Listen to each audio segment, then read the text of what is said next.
हरे कृष्णा। संजय जी आगे कहते हैं, महात्मा पांडुपुत्र युधिष्ठिर की यह विशाल सेना भागी जा रही है और ये कौरव लोग रण क्षेत्र में सोमकों को शीघ्रतापूर्वक भागते देख पितामह का हर्ष बढ़ाते हुए उन्हें खदेड़ रहे हैं। अतः आज पांडवों के लिए कवच धारण किया हुआ मैं स्वयं ही श्री भीष्म को मार डालता हूँ। ये विचार श्री कृष्ण के मन में उत्पन्न हुआ। श्री कृष्ण ने सोचा, महामना पांडवों के इस भारी भार को मैं ही दूर करूंगा। अर्जुन इस युद्ध में तीखे बाणों की मार खाकर भी भीष्म के प्रति गौरव बुद्धि रखने के कारण अपने कर्तव्य को नहीं समझ रहा है। भगवान श्री कृष्ण के इस प्रकार चिंतन करते समय अत्यंत कुपित हुए पितामह भीष्म ने अर्जुन के रथ पर पुनः बहुत से बाण चलाए। उन बाणों की अधिकता के कारण उनसे संपूर्ण दिशाएं आच्छादित हो गईं। ना आकाश दिखाई देता था, ना दिशाएं, ना तो भूमि दिखाई देती थी, ना मरीचि वाली भगवान भास्कर का ही दर्शन होता था। उस समय धूम युक्त भयंकर हवा चलने लगी, संपूर्ण दिशाएं शुद्ध हो उठी। तब द्रोण, विकर्ण, जयद्रथ, भूरिश्रवा, कृतवर्मा, कृपाचार्य, श्रुतायु, राजा अम्बशिष्ट, वसाती, शूद्रक, मालगण आदि ये सभी शानानुनंदन भीष्म की आज्ञा के अनुसार चलते हुए तुरंत ही कीटधारी अर्जुन का सामना करने के लिए उसके निकट चले आए। सात्यकी ने दूर से देखा, किरीटधारी अर्जुन घोड़े, पैदल और रथियों सहित कई लाख सैनिकों से घिर गए हैं। गजराज युद्धपतियों ने भी उन्हें सब ओर से घेर रखा है। तत्पश्चात पैदल, हाथी, घोड़े और रथों द्वारा चारों ओर से आक्रांत हुए शस्त्रधारियों में श्रेष्ठ श्री कृष्ण और अर्जुन को देखकर शिनिवंश के प्रमुख वीर सात्यकी तुरंत वहां आ पहुंचे। महाधनुर्धर शिनिवीर सात्यकी ने सहसा उन सेनाओं के समीप पहुंचकर अर्जुन की उसी प्रकार सहायता की जैसे भगवान विष्णु वृत्र विनाशक इंद्र की सहायता करते हैं। युधिष्ठिर की सेना के हाथी, घोड़े, रथ और ध्वजाओं के समूह तितर बितर हो गए। भीष्म ने उनके संपूर्ण योद्धाओं को भयभीत कर दिया था। उस प्रकार युधिष्ठिर के सैनिकों को भागते देख शिनिवंश के प्रमुख वीर सात्यकी ने उनसे कहा, क्षत्रियों कहाँ जा रहे हो? प्राचीन महापुरुषों द्वारा ये श्रेष्ठ क्षत्रियों का धर्म नहीं बताया गया है। अपने प्रतिज्ञा ना छोड़ो, अपने वीर धर्म का पालन करो। इंद्र के छोटे भाई के समान श्री कृष्ण ने उन श्रेष्ठ राजाओं को सब ओर से भागते देखा। इस बात पर भी लक्ष्य किया कि अर्जुन तो कोमलता के साथ युद्ध कर रहा है और भीष्म इस संग्राम में अधिकाधिक प्रचंड होते जा रहे हैं।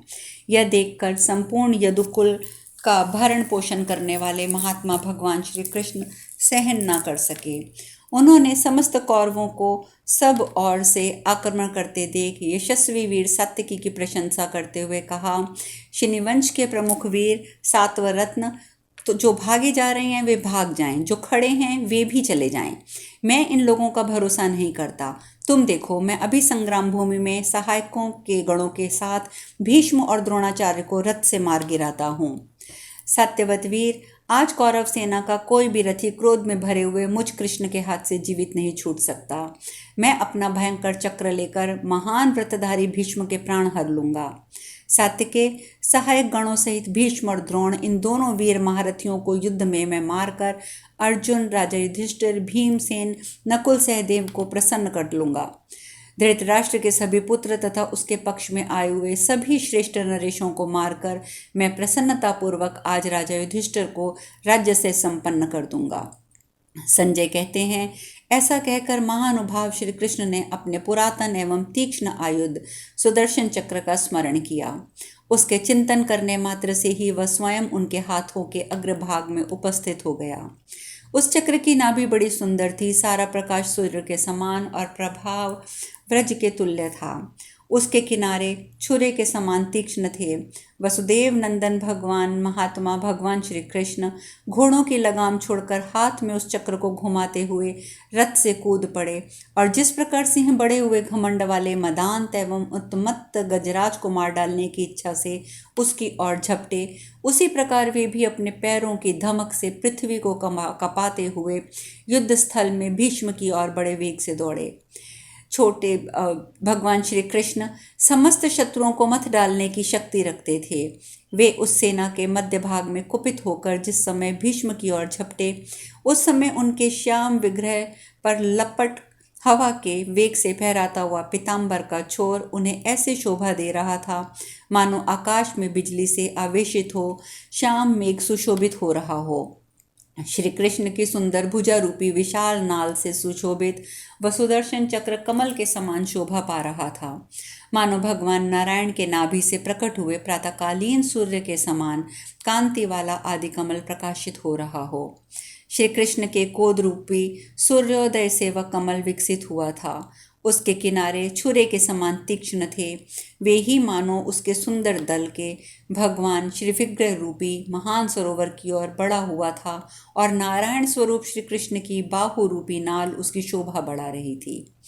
श्री कृष्ण कुपित हो हाथ में चक्र उठाए बड़े जोर से गरज रहे थे। उन्हें इस रूप में देखकर कौरवों का संहार का विचार करने के सभी प्राणी हाहाकार करने लगे।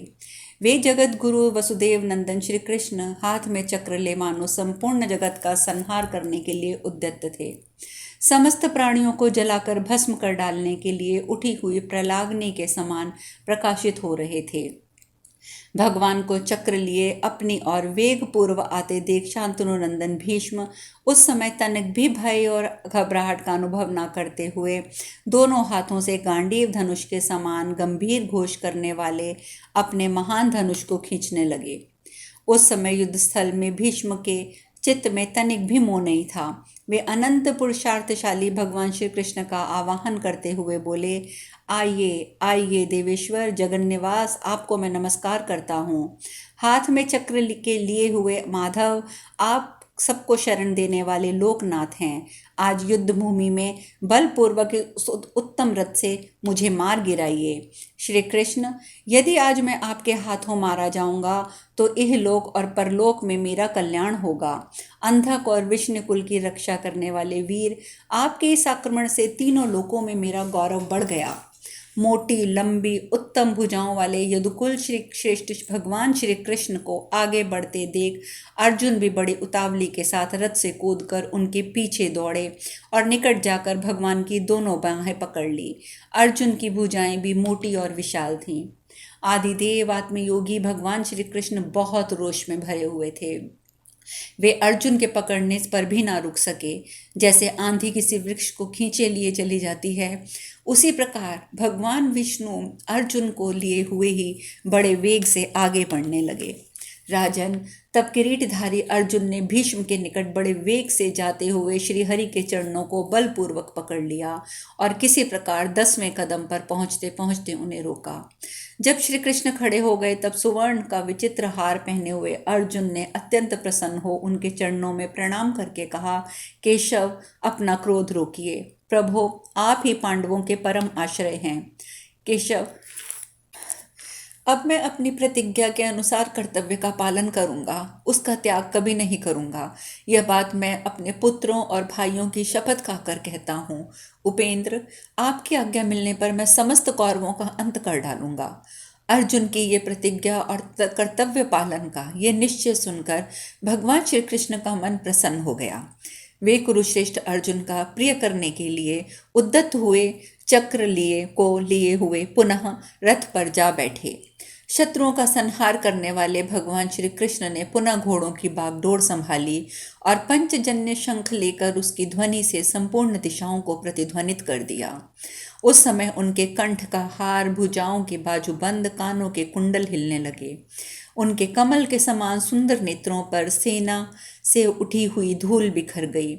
उनकी दंतावली शुद्ध एवं स्वच्छ थी तथा उन्होंने अपने हाथ में शंख ले रखा था। इस अवस्था में श्री कृष्ण को देखकर कौरव पक्ष के प्रमुख वीर कोलाहल कर उठे।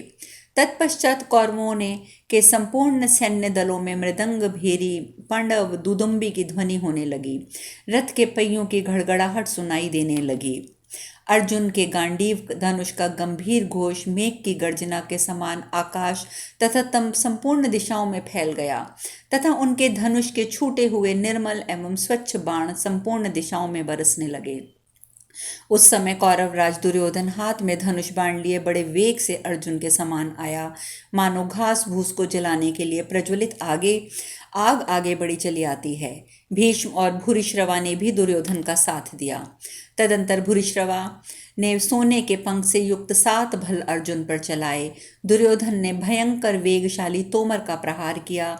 शल्य ने गदा और शांतनु नंदन भीष्म ने शक्ति चलाई। अर्जुन ने सारे बाणों से भूरिश्रवा के छोड़े हुए 7 भल्लों को काट दिया। तीखे छुरे से दुर्योधन की भुजाओं से मुक्त हुए उस तोमर को भी नष्ट कर दिया। तत्पश्चात वीर अर्जुन ने शांतनु नंदन भीष्म पितामह की छोड़ी हुई बिजली के समान चमकीली और शोभामयी शक्ति को और मद्रराज शल्य की भुजाओं से मुक्त हुई गदा को भी 2 बाणों से काट डाला। तदंतर अप्रमेय शक्तिशाली विचित्र गांडीव धनुष को दोनों भुजाओं से बलपूर्वक खींचकर अर्जुन ने विधि पूर्वक अत्यंत भयंकर महेंद्र अस्त्र को प्रकट किया। वह अद्भुत अस्त्र अंतरिक्ष में चमक उठा।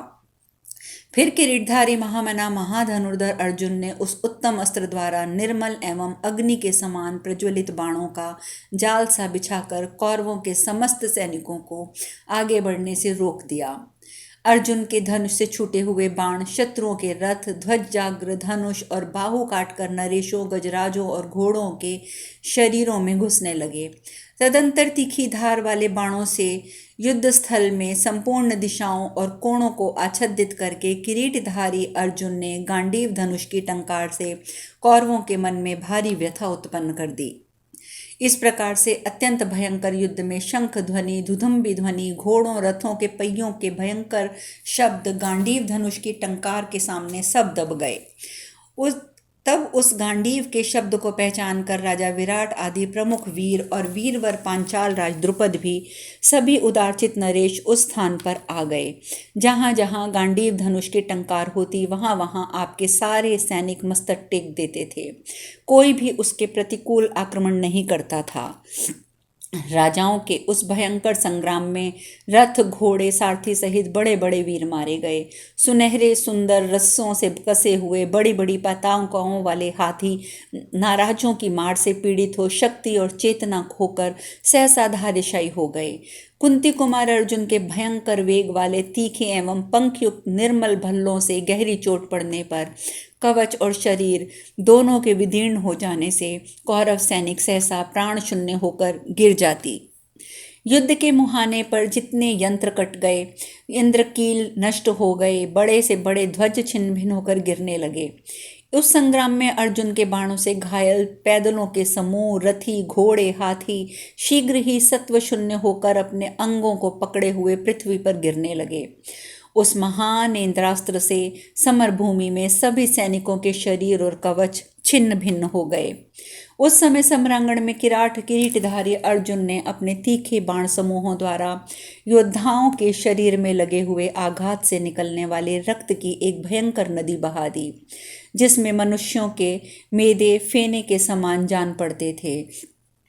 वह नदी बड़े वेग से बह रही थी। उसका प्रवाह पुष्ट था। मरे हुए हाथी, घोड़ों के शरीर तटों के समान प्रतीत होते थे।